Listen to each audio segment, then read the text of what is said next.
વિદ્યાર્થી મિત્રો, આજે આપણે ધોરણ 6 સામાજિક વિજ્ઞાન વિષયમાં પાઠ 14 વિવિધતામાં એકતા એનો અભ્યાસ કરીશું.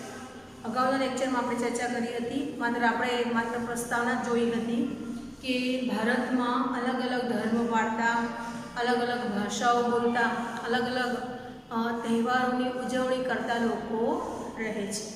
ફરી થોડુંક રિપીટ કરી લઈએ કે ભારતમાં હિન્દુ, ઇસ્લામ, જરથોસ્તી, જૈન, બૌદ્ધ, ખ્રિસ્તી વગેરે ધર્મ પાળતા લોકો વસવાટ કરે છે અને ભારતના 29 રાજ્યોમાં અલગ અલગ ભાષાઓ બોલાય છે. જેમ કે આપણી રાષ્ટ્રભાષા હિન્દી છે. આપણે ગુજરાત રાજ્યમાં રહીએ છીએ તો આપણે કઈ ભાષા બોલીએ છીએ? ગુજરાતી. તેવી જ રીતે અલગ અલગ રાજ્યોમાં વસતા લોકો અલગ અલગ ભાષાઓ બોલે છે.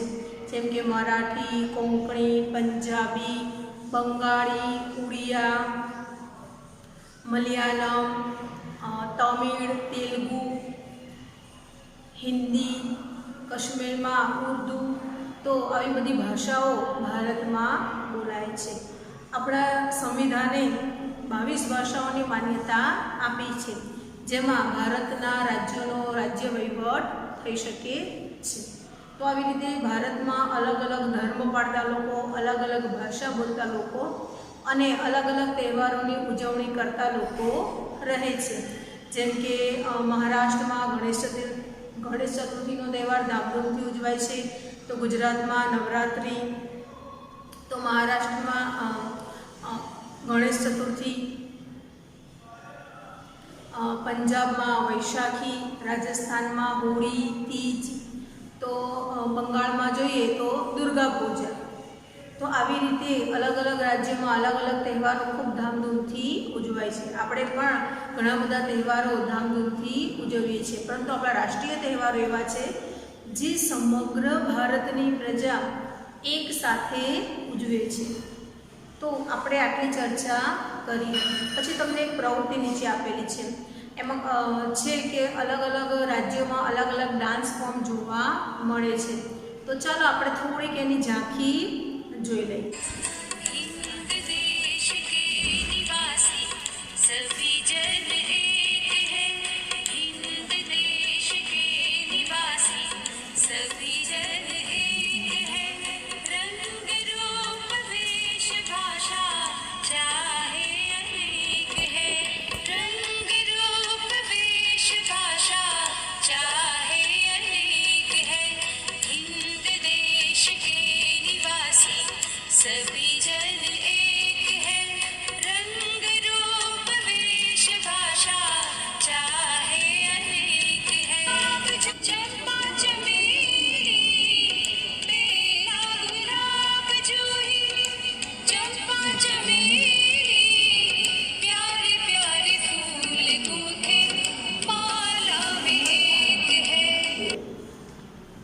જોઈ વિદ્યાર્થી મિત્રો, અલગ અલગ રાજ્ય પ્રમાણે આપણા અલગ અલગ ડાન્સ જોવા મળે છે, જેમાં કેટલાક આપણા શાસ્ત્રીય નૃત્યો છે, તો કેટલાક ફોક નૃત્યો છે.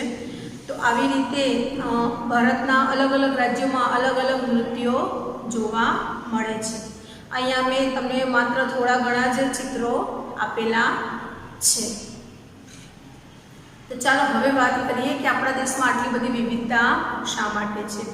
તો ક્યાંક ભૌગોલિક બાબતોને કારણે પણ આપણો દેશ વિવિધતાવાળો બન્યો છે.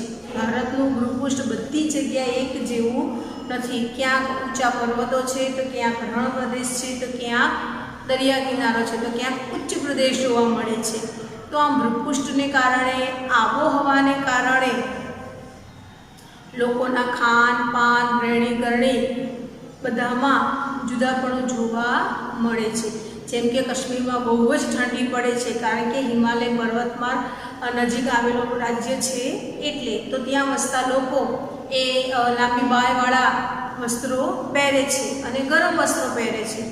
દક્ષિણના રાજ્યો જોઈએ તો વિષુવવૃત્તના પટ્ટા ઉપર આવેલા છે, એટલે વિષુવવૃત્તથી નજીક છે. તો ત્યાંના લોકોને ગરમી ખૂબ લાગે, એટલે ત્યાં વસતા લોકો સુતરાઉ કપડાં પહેરે છે. તો આવી રીતે એ લોકોના પોશાકમાં આપણને વિવિધતા જોવા મળે છે. બધા રાજ્યોમાં એક જેવું અનાજ ઉગતું નથી, એટલે જ્યાં જે અનાજ વધુ પ્રમાણમાં ઉગતું હોય ત્યાં લોકો ખોરાકમાં ઉપયોગ કરે. જેમ કે ઉત્તર ભારતમાં પંજાબ ત્યાં ઘઉંનું પુષ્કળ ઉત્પાદન થાય છે, તો ઉત્તર ભારતના લોકો એ ખોરાકમાં ઘઉં અને ઘઉંની વાનગીઓનો ઉપયોગ કરે છે. જ્યારે ભારતના 3 બીજા પટ્ટા જોઈએ, પૂર્વ, પશ્ચિમ અને દક્ષિણ, દરિયા કિનારો છે, ડાંગરનું ઉત્પાદન પુષ્કળ થાય છે, તો અહીંના લોકો મોટા ભાગે ભાત અને તેમાંથી બનતી વાનગીઓ આરોગતા હોય છે. તો આવી રીતે આપણા ખાનપાનમાં પણ વિવિધતા છે, પોશાકમાં પણ વિવિધતા આપણે જોઈ. રહેઠાણ પણ, તો જ્યાં વધુ ગરમી પડતી હોય ત્યાં લોકો ધાબાવાળા મકાનોમાં વસવાટ કરે છે. જ્યાં વધુ વરસાદ પડતો હોય ત્યાં ઢાળ, ક્યાંક તીવ્ર ઢાળવાળા મકાનો જોવા મળે છે. તો આમ આપણા રહેઠાણમાં પણ ભિન્નતા જોવા મળે છે. ધર્મ પ્રમાણે આપણી રીત રિવાજ એ પણ જુદા છે. તો આવી રીતે ભારત અનેક વિવિધતાવાળો દેશ બન્યો છે. તો આ વિવિધતા એ આપણી સાંસ્કૃતિક વિવિધતા પણ છે અને ભૌગોલિક દ્રષ્ટિકોણથી પણ ભારત વિવિધતાવાળો દેશ છે. વિશ્વમાં ક્યાંય ન જોવા મળે એટલી બધી વિવિધતા આપણા ભારત દેશમાં જોવા મળે છે. ચાલો આપણે અગાઉ એક પ્રવૃત્તિ તમને મેં હોમવર્કમાં આપી હતી કે નીચેના ખાનામાં કયો તહેવાર કયા ધર્મનો છે તેના જવાબ લખો. તો આપણે એની થોડી ચર્ચા કરી લઈએ. પતેતી એ પારસીઓનો તહેવાર છે. વૈશાખી એ શીખોનો તહેવાર છે, જે પંજાબમાં ઉજવાય છે ધામધૂમથી. ઈદ તો ઇસ્લામ ધર્મનો તહેવાર છે. નાતાલ ખ્રિસ્તીઓનો તહેવાર છે. શિવરાત્રિ હિન્દુઓનો તહેવાર છે અને મહાવીર જયંતિ એ જૈનોનો તહેવાર છે. હવે વિદ્યાર્થી મિત્રો, આપણે બધાના ઘરે કેલેન્ડર તો છે જ, બરાબર છે. ચાહે ગુજરાતી કેલેન્ડર હોય કે અંગ્રેજી કેલેન્ડર હોય, એમાં બધા જ તહેવારોની માહિતી આપેલી હોય છે. તો તમારે પ્રવૃત્તિમાં શું કરવાનું છે? તો તમારે પ્રવૃત્તિમાં કેલેન્ડર લઈને બેસી જવાનું છે અને પહેલાં જાન્યુઆરી મહિનાથી અત્યાર સુધી, તો 9મો મહિનો, તો તમે જાન્યુઆરીથી 9મા મહિના સુધી તો જેટલા તહેવાર આવી ગયા એની ઉજવણી કરી લીધી. પણ જે બાકી છે ડિસેમ્બર સુધી, તો કેલેન્ડરમાં જાન્યુઆરીથી ડિસેમ્બર સુધી જેટલા પણ તહેવારો આવે છે એની તમારે યાદી બનાવવાની છે. એટલે તમને ખ્યાલ આવશે કે કયો તહેવાર આપણે ક્યારે ઉજવીએ છીએ. તમારે એમાં તારીખ નથી લખવાની, તો કેવી રીતે તમને શું લખવાનું છે? તો આપણે હમણાં જ જન્માષ્ટમી અને રક્ષાબંધનની ઉજવણી કરી. તો રક્ષાબંધન ક્યારે આવે છે? તો શ્રાવણ સુદ પૂનમ, બરાબર. કયો તહેવાર? રક્ષાબંધન. એવી જ રીતે જન્માષ્ટમી તો શ્રાવણ વદ આઠમ.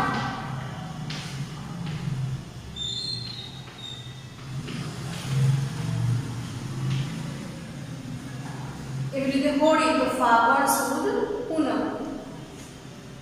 તો આવી રીતે વિદ્યાર્થી મિત્રો, તમારે કેલેન્ડરમાંથી જોઈ અને આપણા તહેવારોની યાદી બનાવવાની છે.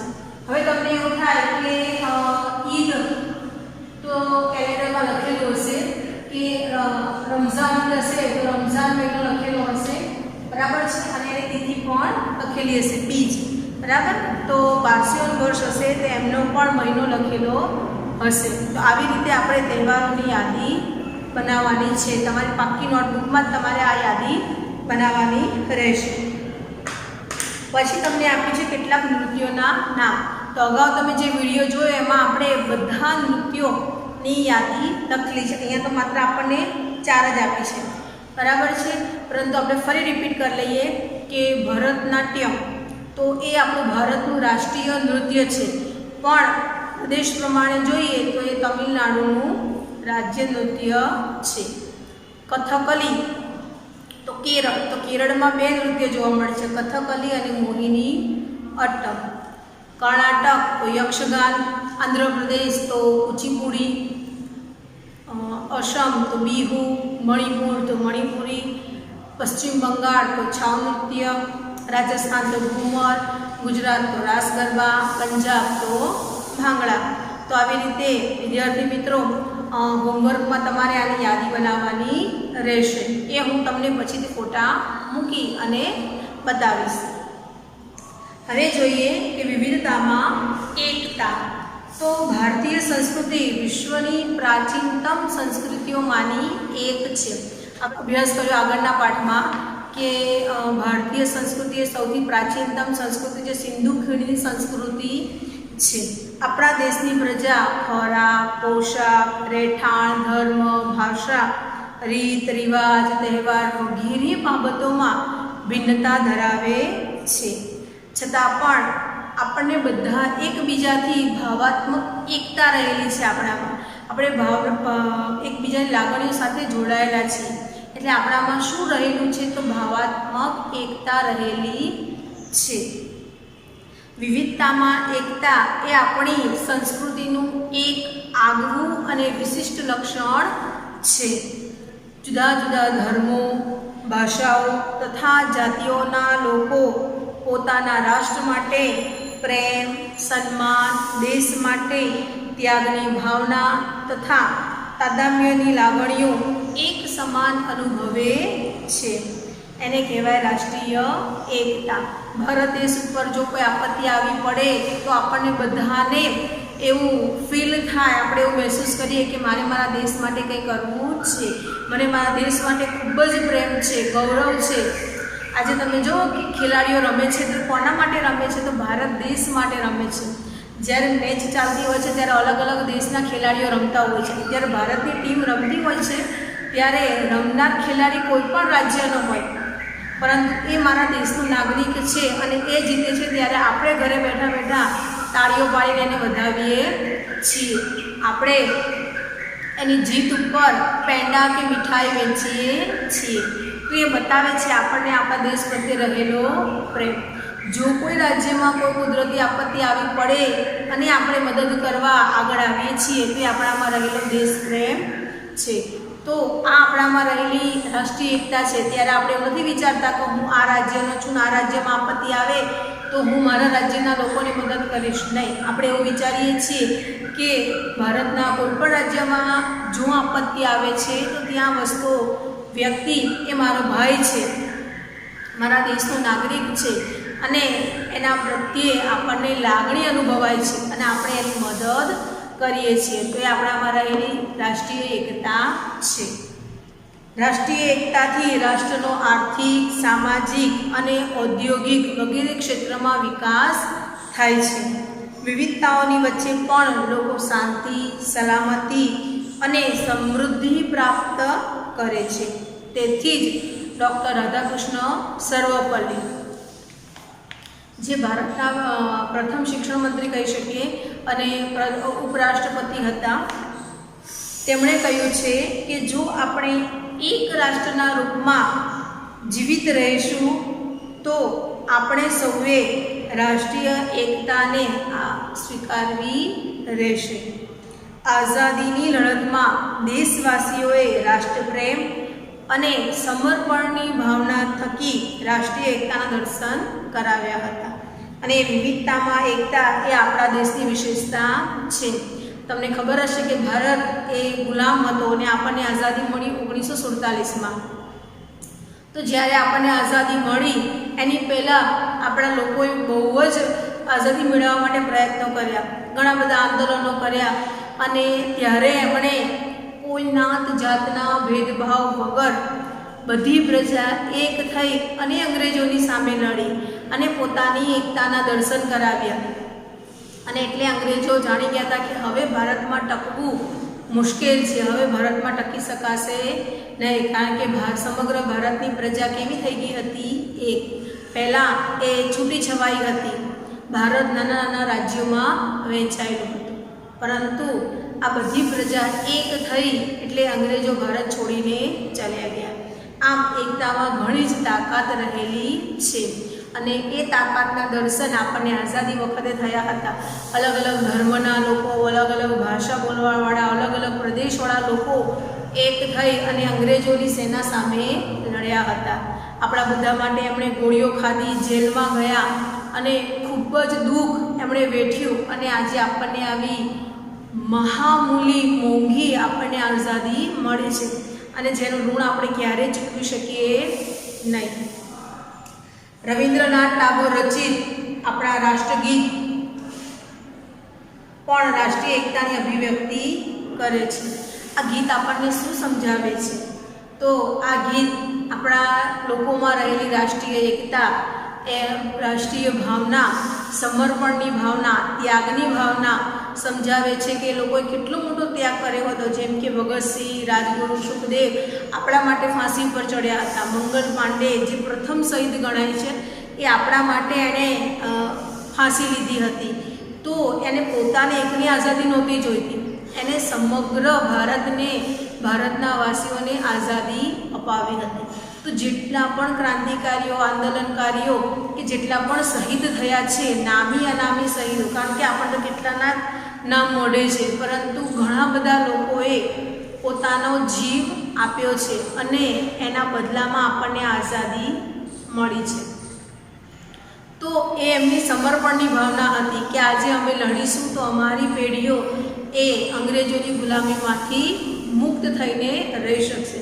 અને ખરેખર આપણે બધા એમના ઋણી છીએ કે ભારતની પ્રજા એક ન થઈ હોત, આવા ક્રાંતિકારીઓ, આંદોલનકારીઓ કે આવા નેતા જેમનામાં ખૂબ જ રાષ્ટ્રભાવના હતી, જો એ ન જાગી હોત કે એમના ભાષણોથી લોકોમાં જુસ્સો ન આવ્યો હોત, તો આપણને ક્યારેય આઝાદી મળી ન હોત। ભારત આજે પણ નાના નાના ટુકડાઓમાં વહેંચાયેલો હોત, આજે ભારતમાં લોકશાહી નહીં પણ રાજાશાહી જ હોત, પરંતુ આઝાદી મળ્યા પછી ભારત એક લોકશાહી દેશ બન્યો। આજે વિશ્વનું સૌથી મોટું લેખિત બંધારણ હોય તો એ ભારત દેશનું છે। વિવિધ જાતિઓ, ધર્મો, રીત રિવાજો, સંસ્કૃતિઓ, ભાષાઓ વગેરેનો સમન્વય ભારતમાં થયો છે। ભારત વૈવિધ્ય ધરાવતો દેશ હોવાથી ભાતીગળ સંસ્કૃતિનું આપણને સર્જન કરી શક્યો છે। ભારતે વસુધૈવ કુટુંબકમની ભાવનાને સાકાર કરી છે। વસુધૈવ કુટુંબકમ એટલે સમગ્ર વિશ્વ એક કુટુંબ છે। ભારતે ધાર્મિક સહિષ્ણુતા અને સર્વધર્મ સંભાવનો પ્રસાર કર્યો છે। ભારત કેવો દેશ છે? બિન સાંપ્રદાયિક દેશ છે। ભારતનો કોઈ રાષ્ટ્રધર્મ નથી। આપણે બધા જ ધર્મના તહેવારોને ધામધૂમથી ઉજવીએ છીએ। ભારતમાં ધર્મ પ્રમાણે તમે જુઓ કે એની સંખ્યા જોવા મળશે કે ભારતમાં હિન્દુ ધર્મ બહુમતીમાં છે, જ્યારે અન્ય ધર્મો લઘુમતીમાં છે। તો પણ આપણે બધા જ ધર્મના તહેવારોમાં જાહેર રજા આપીએ છીએ અને એટલા જ માન સન્માન બધા ધર્મના લોકોને મળે છે। બધા ધર્મના તહેવારોની આપણે એટલી જ રિસ્પેક્ટ કરીએ છીએ અને બધા સાથે મળીને તહેવારોની ઉજવણી કરીએ છીએ। તહેવાર ઉજવતી વખતે આપણે નથી વિચારતા કે આ આપણો તહેવાર નથી, આપણે બધા ધામધૂમથી તહેવારોની ઉજવણી કરીએ છીએ। ભારત કોઈ એક સંપ્રદાયમાં માનનારો દેશ નથી કે કોઈ એક વિચારધારા પ્રમાણે ચાલનારો દેશ નથી। એટલે ચોક્કસ કહી શકાય કે ભારત એ બિન સાંપ્રદાયિક દેશ છે। એની રચના કોઈ ધર્મ કે કોઈ સંપ્રદાયને આધારે થઈ નથી। વિવિધતામાં એકતા એ આપણી સંસ્કૃતિનું મહત્વપૂર્ણ લક્ષણ છે। આપણા દેશમાં ધર્મો, સંપ્રદાયો, જ્ઞાતિઓ, ભાષાઓ અને ઉત્સવોનું સંમિશ્રણ જોવા મળે છે। ભારતના લોકો સહ અસ્તિત્વની ભાવનાથી પોતાનું જીવન જીવે છે। ભારતીય પ્રજાએ આપણી વિવિધતાનું સંવર્ધન અને જતન કર્યું છે, જે અદ્વિતીય છે। એનું સ્થાન કોઈ લઈ શકે તેમ નથી। વિવિધતા અને સમાનતાના પ્રયાસ। ભારતમાં જેટલી બધી વિવિધતા છે, આ વિવિધતા હોવા છતાં પણ ભારતના બંધારણે આપણને બધાને કેવા રાખ્યા છે? એક સમાન રાખ્યા છે। એક સમય એવો હતો 19મી સદી, અત્યારે આપણે 21મી સદીમાં જીવીએ છીએ। 19મી સદીની વાત કરીએ તો ત્યારે ભારતમાં ઘણી બધી બાબતોમાં લોકોમાં ભિન્નતા જોવા મળતી હતી કે જ્ઞાતિ ભેદો હતા, પછી છોકરા છોકરીઓમાં ભેદભાવ હતા, જે આજે જોવા મળતા નથી। આજે ભારતના બંધારણે, સંવિધાને આપણને બધાને કેવા માન્યા છે? એક સમાન। એ પછી સ્ત્રી હોય કે પુરુષ, બધા કેવા છે? એક સમાન। કાયદાની દ્રષ્ટિએ આપણે બધા સમાન છીએ। આપણને બધાને શિક્ષણની તકો સમાન મળે છે, નોકરીની તકો સમાન મળે છે। આપણે આપણા રીતે આપણું જીવન જીવી શકીએ છીએ। તો આમ બંધારણે આપણને બધાને કેવા બનાવ્યા છે? એ સમાન. આપણા દેશમાં અનેક પ્રકારની વિવિધતા જોવા મળે છે. આ કારણે ક્યારેક વિવિધતાને લીધે ભેદભાવ પણ જોવા મળે છે. તો કેવા ભેદભાવ જોવા મળે છે? તો અમીર ગરીબના, છોકરા છોકરીના, સાક્ષર નિરક્ષરના, શહેરી અને ગ્રામીણ જ્ઞાતિ આધારિત ભેદભાવ જોવા મળે છે. પ્રારંભિક સમાજ રચના વ્યવસાય આધારિત વર્ણ વ્યવસ્થા હતી. જેમ કે આપણે જોઈએ કે વર્ણ વ્યવસ્થા તો 4 વર્ણો હતા: બ્રાહ્મણ, ક્ષત્રિય, વૈશ્ય અને શૂદ્ર. તો આ 4 વર્ણ પ્રમાણે લોકોને કામ વેચવામાં આવ્યું હતું. તો આવા ભેદભાવ જ્ઞાતિ આધારિત હતા, પરંતુ આજે જ્ઞાતિ આધારિત કોઈ પણ જાતના ભેદભાવ નથી. આઝાદી મળ્યા પછી આપણે અસ્પૃશ્યતા નિવારણ પણ કર્યું કે આજે આવા કોઈ પણ જાતના ભેદભાવ જોવા મળતા નથી. બધા કેવા છે? સમાન. શાળામાં બાળકો તો દરેક જ્ઞાતિના, દરેક ધર્મના બાળકો એક સાથે બેસીને શિક્ષણ મેળવી શકે છે. તમે વર્ગમાં પણ જુઓ છો કે તમારી સાથે છોકરા છોકરીઓ એટલે બધા એક સાથે બેસીને અભ્યાસ કરે છે. એક સમય એવો હતો કે છોકરીઓને શિક્ષણ મળતું નહીં. દહેજ પ્રથા, સતી પ્રથા, બાળ લગ્નનો એને ભોગ બનવું પડતું હતું. જ્યારે આજે આવો કોઈ પણ જાતનો ભેદભાવ જોવા મળતો નથી કે દીકરો દીકરી બંને કેવા છે? સમાન. આજે સ્ત્રી શિક્ષણ માટે સરકારે ઘણી બધી વ્યવસ્થાઓ કરી છે. તો વિદ્યાર્થી મિત્રો, અહીંયા આપણો લેક્ચર પૂર્ણ થયો. આગળના લેક્ચરમાં આપણે હજી વધારે ચર્ચા કરીશું. તમારે હોમવર્કમાં હું જે પણ કંઈ ફોટા આપું છું એ ફોટા તમારી નોટબુકમાં ઉતારવાના છે. લખાણ અને જે પ્રશ્ન આપેલા છે એના જવાબ તમારે લખવાના છે. હું અહીંયા કેટલાક ફોટા મૂકું છું જેના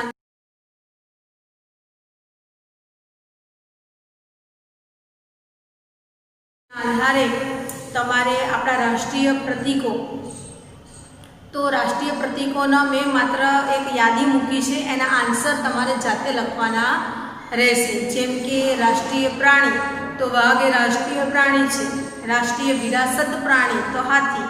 તો આવી રીતે જેટલી પણ આપણા રાષ્ટ્રીય બાબતો છે જે સમગ્ર ભારતના લોકોને લાગુ પડે છે એટલે રાષ્ટ્રીય બાબત કહેવાય.